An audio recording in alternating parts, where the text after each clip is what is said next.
Yeah, what's up, man? Yeah. You that nigga that was fucking with him up here, wasn't it? Nigga, I was watching the camera back there. Yeah, I brought that bag out here for niggas like you on the front row. I got that place. Yeah. They ain't got nothing else for me to do. Yeah, them niggas in the country. Oh. Yeah, y'all know y'all thought I got my ass whooped that night, didn't you? The motherfucker treated like a motherfucker. They finally got it. And they almost had it. But I dropped the money.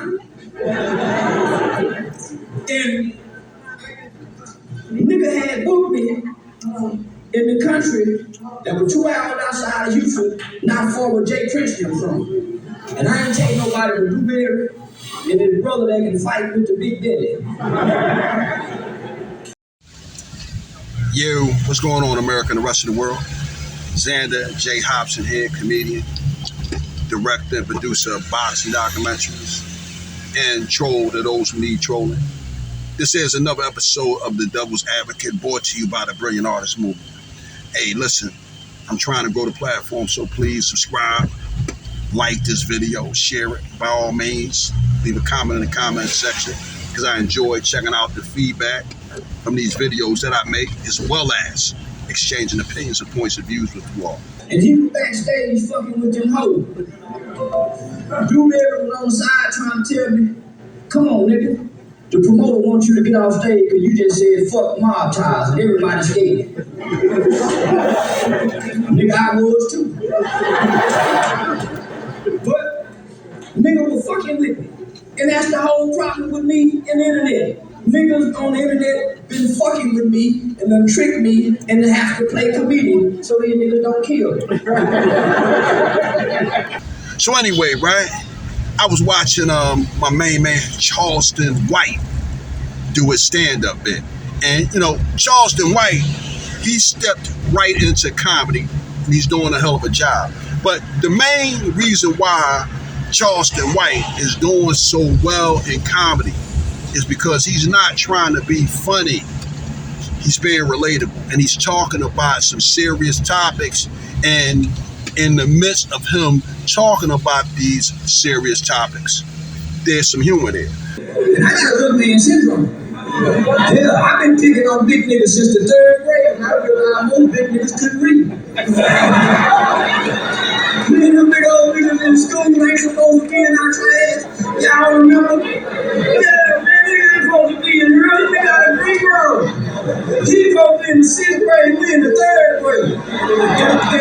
And back in our day, it wasn't a whole bunch of special ed class that put these niggas in. We were all bunched together. Boy, Miss Workman in social studies, see, back in our day, everybody had to read. If you stuttered, if you couldn't say the or the, nigga, I knew how to fuck with you niggas. Call on me to read. Nigga, I know you struggle with reading. Who you call on, Charleston? Barry. Now, Barry can fight. He fight like a motherfucker. There won't nobody call his name. I'm the little nigga that'll call his name.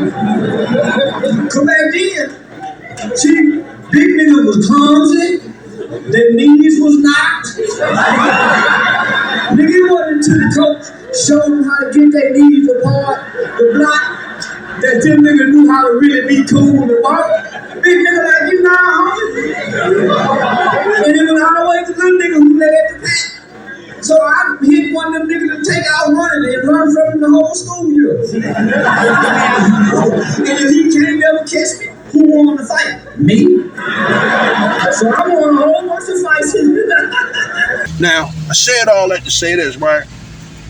I know that Charleston White, he goes at it with everybody, and he goes at it because he doesn't like the idea of the rappers and the entertainers spreading the dysfunction by way of their craft.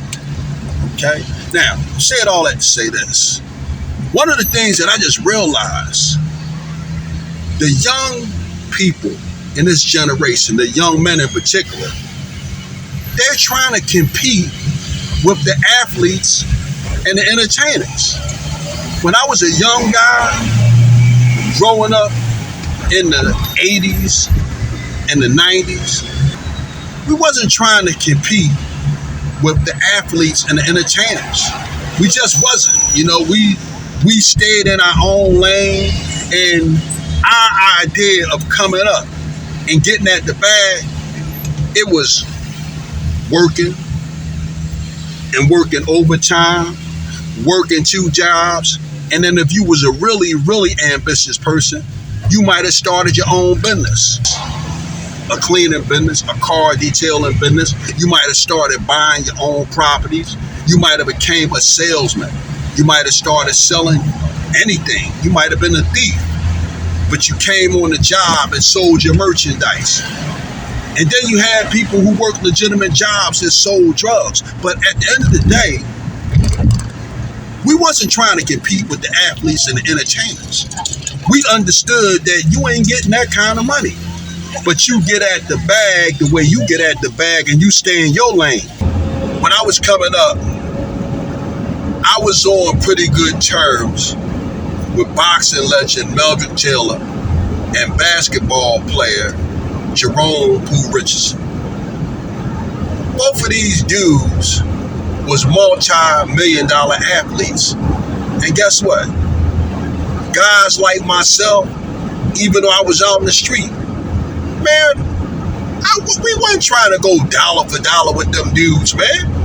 These dudes had multi-million-dollar sports contracts. And guess what? If we went somewhere with them dudes or we was hanging out with them guys, man, they was mine. We weren't trying to prove to them that we had just as much money as them, because guess what? We knew we didn't have as much money as them. We stayed in our lane. But there's no need for this video to be long. All I wanted to say to the young brothers and sisters out there, hey, stop trying to compete with the entertainers and the athletes. You're not going to never get that kind of money. And if you still got some good sense, because a lot of y'all have lost your brains on the drugs and just purity stupidity, take it behind the school.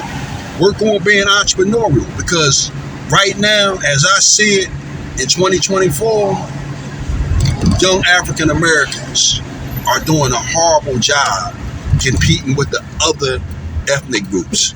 And I don't know where we're going to be 25 years from now if it keeps being like this.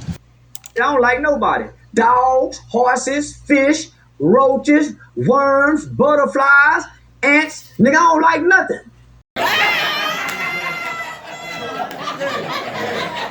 Wow. Hey, listen, I'm done with this conversation. Bam!